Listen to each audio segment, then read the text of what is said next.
Selamat datang di channel Hororologi. Di video kali ini akan dibawakan kembali sebuah kisah dari tulisan akun Kaskus @endokrin yang berjudul Santet, kisah nyata pengalaman keluarga.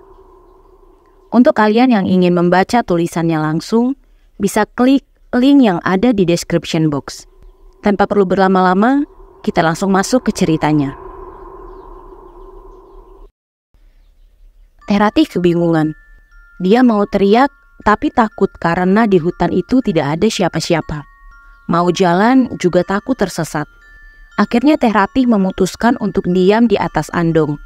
Kini pikiran Teh Ratih tidak bisa lagi fokus pada kabar kematian suaminya. Ia sekarang malah bersedih karena tidak bisa pulang.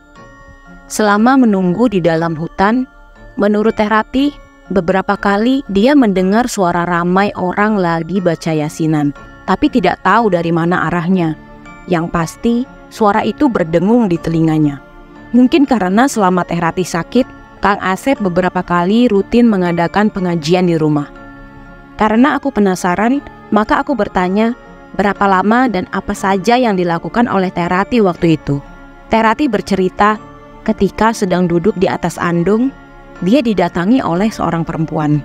Dia tak bisa memastikan wajahnya karena wanita itu mengenakan kebaya dan kerudung, tapi rambutnya tergerai ke depan.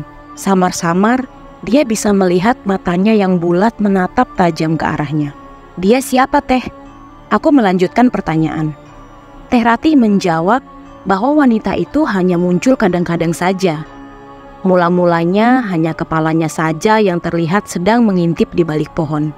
Kemudian, sedikit demi sedikit, dia mulai berani menampakkan diri. Tapi dia tidak pernah mau dekat, jaraknya sekitar beberapa meter dari tempat Teh Ratih duduk. "Kenapa Teteh tidak bertanya atau menghampirinya, Teh?"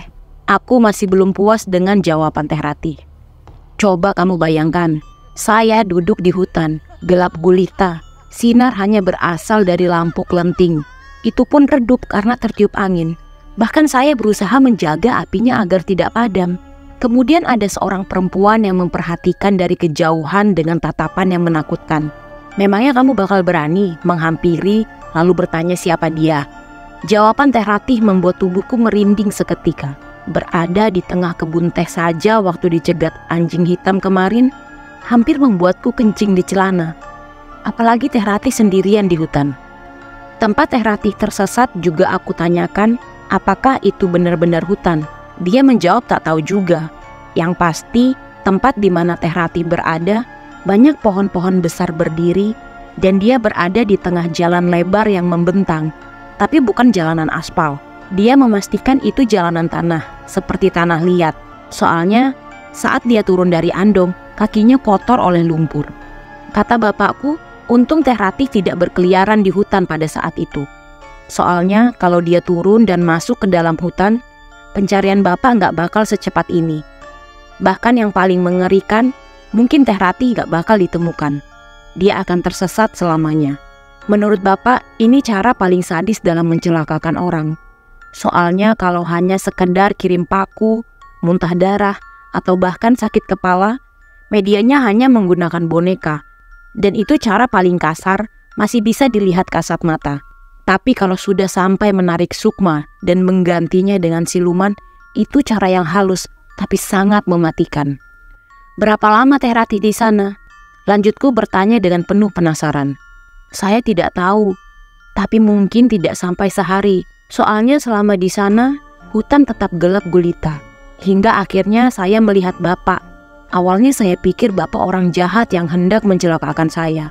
Sampai akhirnya saya merasa yakin karena terdengar suara ibu samar-samar memanggil nama saya." Gila, pikirku. Teh Ratih sakit sudah hampir 1 bulan lebih. Tapi dia di sana tidak sampai 1 malam. Aku ingin menanyakan perbedaan waktu ini kepada bapak. Tapi rasanya waktunya tidak tepat. Jadi aku urungkan niat. Lain waktu akan kutanyakan kembali kepada bapak. "Oh iya Pak, mengenai wanita yang selalu memperhatikan saya itu siapa ya?" Tanya Teh Ratih kepada bapak dengan muka penasaran. Tapi bapak menjawab, sewaktu menjemput Teh Ratih, bapak tidak melihat siapapun.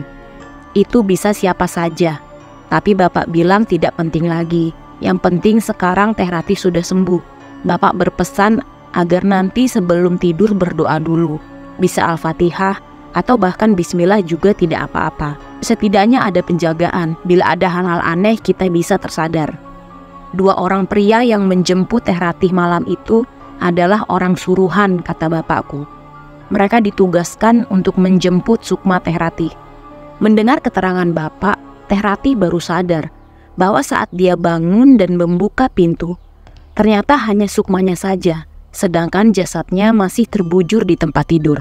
Saat itulah sosok makhluk suruhan masuk menggantikan Sukma Teh Ratih. Pak, apa bapak bisa untuk mengembalikan santet ini agar dikembalikan kepada yang mengirim, atau hanya untuk ngasih pelajaran saja kepada yang ngirim, Pak? Kata Kang Asep. Mendengar perkataan Kang Asep, bapak merasa kaget atau mungkin marah. Aku tahu ekspresi bapak kalau sedang menahan kesal atau marah saat sedang di rumah. Tapi bapak tidak menunjukkan kemarahannya. Bapak lebih memilih diam dan menarik nafas dalam-dalam. Aku juga sedikit aneh mendengar kata-kata Kang Asep. Kok kesannya Kang Asep seperti menyuruh bapak untuk menyantet orang. Hus, gak boleh gitu Sep. Syukur alhamdulillah istrimu sudah sembuh juga.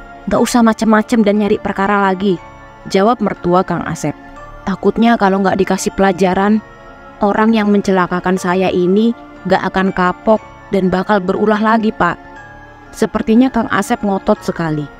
Untuk mencairkan suasana, bapak bercerita tentang kisah serupa seperti yang dialami hari ini. Kejadian ini ketika bapak masih remaja katanya.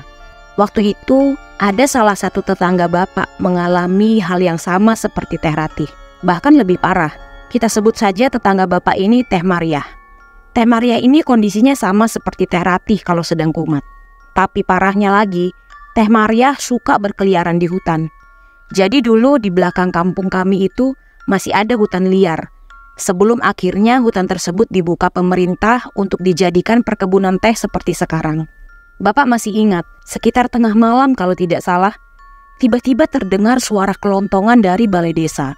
Orang-orang ribut dan berbondong-bondong keluar rumah untuk menghampiri ke arah sumber suara.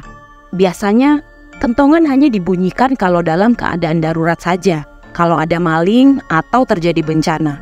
Maklumlah, dulu Gunung Tangkuban Perahu beberapa kali masuk dalam kondisi waspada, himbauan dari pemerintah. Ada apa, Kang? Bapakku keluar rumah dan menanyakan apa yang terjadi. Takut kalau-kalau Gunung Tangkuban Perahu meletus.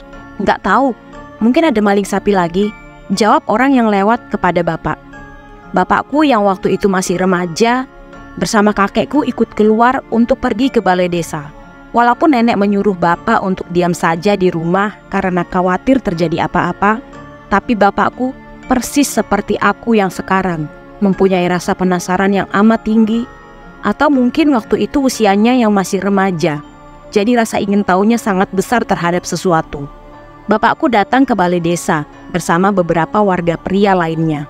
Di sana sudah ada Pak Lurah dan suaminya Teh Mariah. Beberapa warga yang belum tahu duduk perkaranya mulai berargumen macam-macam. Mulai dari ada yang kemalingan, ada yang meninggal, sampai bilang ada teroris masuk kampung. Sampai akhirnya Pak Lurah menceritakan semuanya. Rumah Pak Lurah berdampingan dengan balai desa. Biasanya yang membunyikan kentongan adalah warga yang ronda dengan seizin Pak Lurah. Tapi anehnya, suara kentongan itu tiba-tiba sampai membangunkannya. Begitu Pak Lurah mengecek keluar rumah, katanya dia melihat Kang Solihin, suaminya Teh Mariah, sedang memukul kentongan sambil menangis. Kentongan kandul dipukul, dan warga sudah terlanjur panik. Maka Kang Solihin yang masih terisak menjelaskan kepada kami semua kenapa dia bisa sampai memukul kentongan desa. Saya sedang tidur lelap, Pak. Tiba-tiba istri saya membangunkan. Katanya dia minta diantar buat buang air besar. Setelah itu saya mengantarkannya ke sungai. Ucap Kang Solihin masih dalam keadaan terisak-isak. Oh iya, sekedar info, waktu zaman bapakku dulu remaja, jarang warga yang mempunyai WC di dalam rumah. Hanya orang-orang kaya tertentu saja yang punya. Segala aktivitas seperti mencuci, mandi, dan buang air besar semua dilakukan di sungai yang letaknya terpisah dari pemukiman.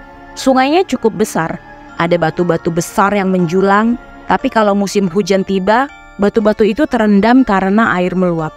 Dan juga di hulu ada air terjun yang cukup tinggi, sehingga dari hilir kita bisa mendengar suara gemuruh air terjun. Kalau pada siang hari, suasananya sangat indah dan banyak anak-anak yang berenang di sana. Tapi kalau malam hari, tidak ada yang berani, kecuali orang yang kebelet saja. Begitu menurut Bapak. Saya suruh dia untuk jongkok di batu pinggir saja, Pak, karena saya khawatir air sungai sedang meluap. Tapi dia menolak, takutnya ada orang lewat katanya. Saya kira sekarang masih jam 8 malam, makanya saya mengizinkannya ketika dia mau maju ke batu yang berada di tengah sungai. Kang Solihin melanjutkan ceritanya. Gila, pikirku. Kang Solihin tidak sadar bahwa ini hampir jam 1 malam. Para warga mulai berpendapat macam-macam tanpa mendengar penjelasan Kang Solihin sampai selesai. Bahkan ada yang bertanya kepada Kang Solihin, apa istrinya hanyut di sungai? Saya tidak bisa memastikan waktunya, tapi saya rasa cukup lama. Kok istri saya belum selesai-selesai?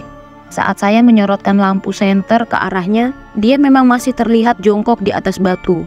Saya panggil-panggil biar cepat, karena saya tidak kuat menahan ngantuk. Tapi dia tetap tidak merespon. Seperti tidak kuat, Kang Solihin kembali menangis sejadi-jadinya. Lah, kok nangis? Gimana istrimu, Solihin? Warga yang tidak sabar mulai merasa kesal karena Kang Solihin malah nangis dan bukannya menyelesaikan ceritanya. Maka Pak Lurah pun turun tangan, karena sebelumnya Kang Solihin sudah menceritakan kejadian ini kepada Pak Lurah. Menurut Pak Lurah, Teh Mariah tidak menengok saat dipanggil. Kang Solihin waktu itu memutuskan untuk mengambil batu kecil. Lalu dilemparkanlah batu itu ke tubuh Teh Mariah. Awalnya Kang Solihin takut kalau Teh Mariah ketiduran. Tapi tidak begitu lama, Teh Mariah menengok ke arah Kang Solihin. Namun ada yang aneh dengan istrinya Kang Solihin.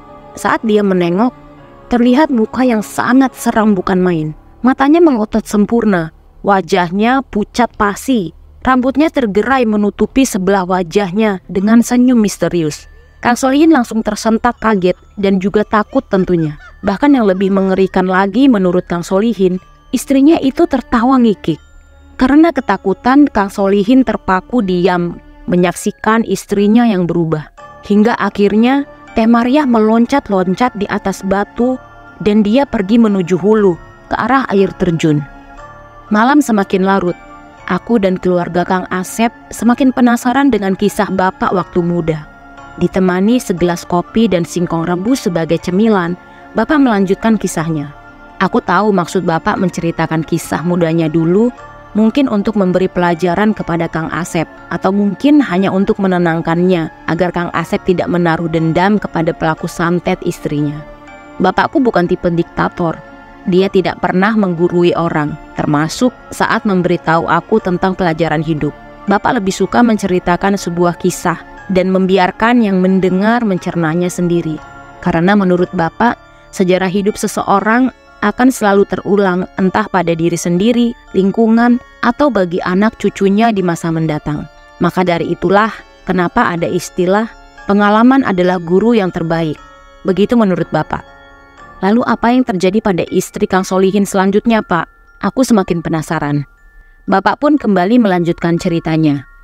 Menurut Bapak, waktu itu Pak Lurah memerintahkan warga untuk melakukan pencarian. Sebagian warga yang tidak setuju dengan Pak Lurah mengajukan usulan kenapa tidak besok pagi saja, mengingat ini sudah hampir jam 1:30 malam. Akhirnya warga terbelah dua. Ada yang pulang karena mungkin besok harus bekerja di ladang, ada yang peduli dan mau untuk ikut mencari Teh Mariah. Pak Lurah pun tidak bisa berkata apa-apa lagi. Dia juga harus menghormati pendapat warganya. Tapi setidaknya masih ada warga yang mau ikut membantu Kang Solihin. Bapak dan kakekku termasuk ke dalam warga yang ingin ikut mencari Teh Mariah. Kata Bapak, waktu itu warga yang ikut bersama Pak Lurah untuk menyusul Teh Mariah berjumlah sekitar 21 orang. Setelah melakukan rapat, Pak Lurah memutuskan untuk melakukan pencarian di sekitar sungai. Warga yang sudah siap dengan peralatan dapurnya berkumpul di balai desa. Konon katanya, kalau ada orang yang hilang pada saat malam hari, saat mencari, biasanya warga sambil memukul-mukul alat dapur tersebut, bisa panci atau wajan. Bunyi itu dipercaya bisa untuk mengusir makhluk kejadian.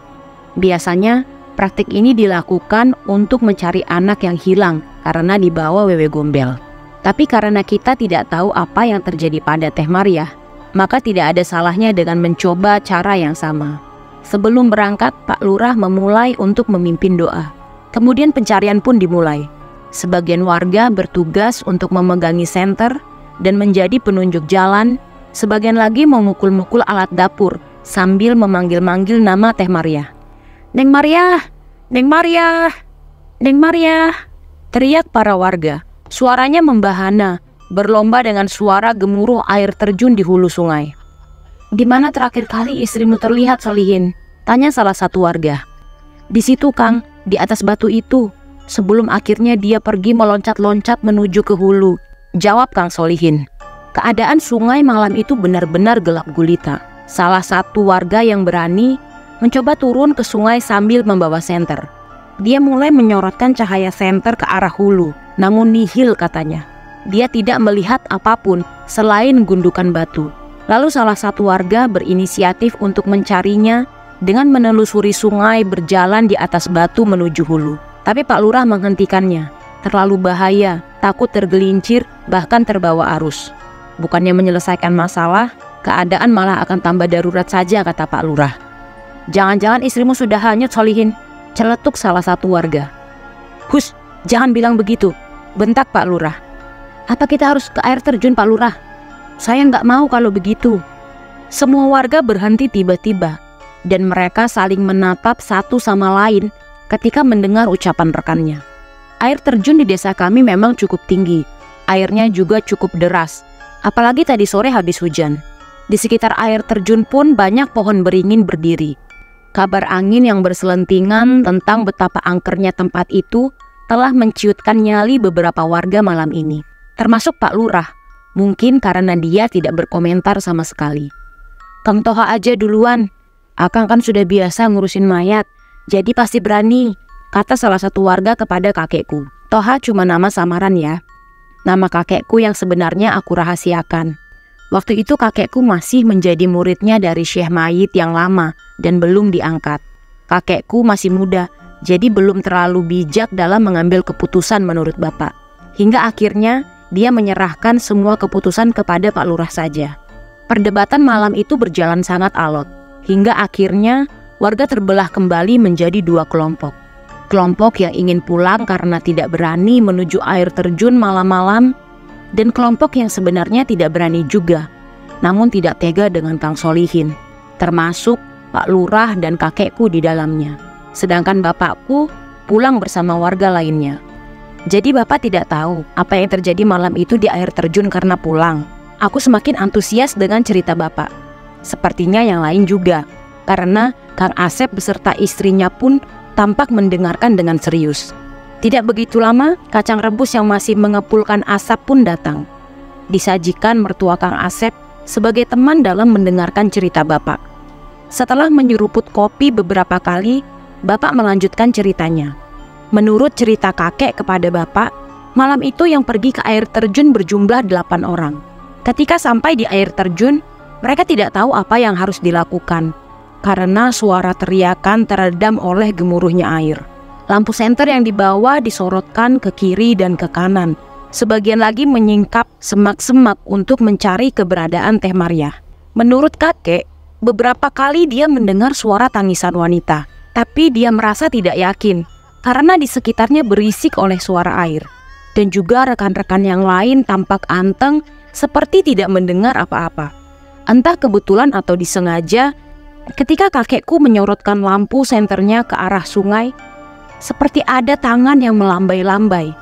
Mungkinkah itu Teh Maryah yang tenggelam? Astagfirullah, itu di sungai, itu, teriak kakekku panik.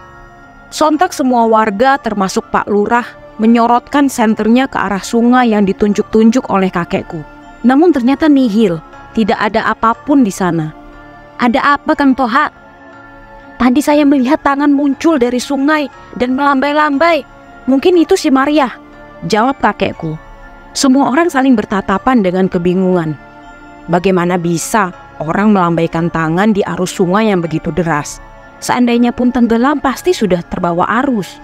Tapi untuk memastikan, semua senter mengarah ke arah sungai, mencari-cari di mana keberadaan tangan yang dimaksud oleh kakekku tadi.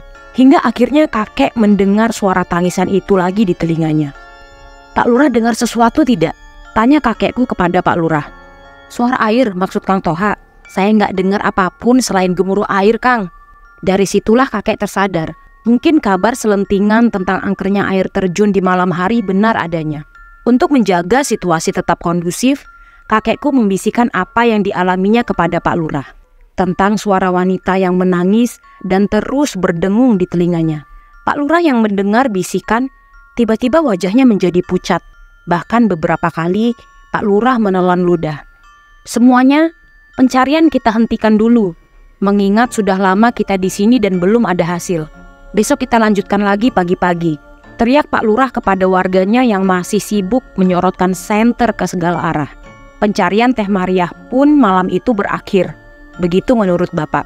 Hingga akhirnya Teh Mariah ditemukan 2 hari kemudian di atas pohon beringin, persis di atas air terjun oleh anak kecil yang mau berenang di sana. Penemuan kembali Teh Mariah itu sempat menggemparkan kampung. Semenjak ditemukan hari itu, keadaan Teh Mariah tidak pernah normal lagi. Keadaannya persis seperti Teh Ratih menurut Bapak. Bahkan lebih parah. Saat sedang kumat, Teh Mariah lebih gila lagi. Dia suka berkeliaran seperti orang kebingungan. Tempat favoritnya kalau menghilang menurut Bapak, kalau tidak di sungai, ya di hutan belakang kampung. Teh Ratih masih beruntung bisa disembuhkan. Berbeda dengan Teh Mariah yang akhirnya menjadi gila. Bahkan keluarganya yang capek karena terus menghilang, memasuknya di belakang rumah. Hingga akhir hayatnya Teh Mariah tidak pernah sembuh lagi. "Terus gimana dengan Kang Solihin, Pak?" tanyaku penasaran. "Dia sempat masuk penjara, tapi belum ada kabar lagi tentangnya. Menurut kabar, dulu setelah keluar penjara dia pergi ke luar Jawa. Entah ke Sumatera, Kalimantan, atau entah kemana, tidak ada yang tahu," jawab bapakku. "Lah kok bisa di penjara, Pak?" tanya Teh Ratih yang akhirnya tertarik juga dan ikut bertanya. Menurut bapakku ketika Teh Mariah sakit, Kang Solihin sibuk mencari paranormal untuk menyembuhkan istrinya. Hingga ia mendapatkan orang kepercayaan yang diyakini bisa menyembuhkan istrinya. Mungkin karena Kang Solihin masih muda dan egonya terlalu tinggi, selain menyembuhkan Teh Mariah, ia malah menyuruh orang pintar kepercayaannya untuk menyantet balik si pelaku. Hampir sekitar 1 minggu, kampung geger oleh suara dentuman, seperti ledakan di tengah malam, menurut beberapa warga yang mendengar.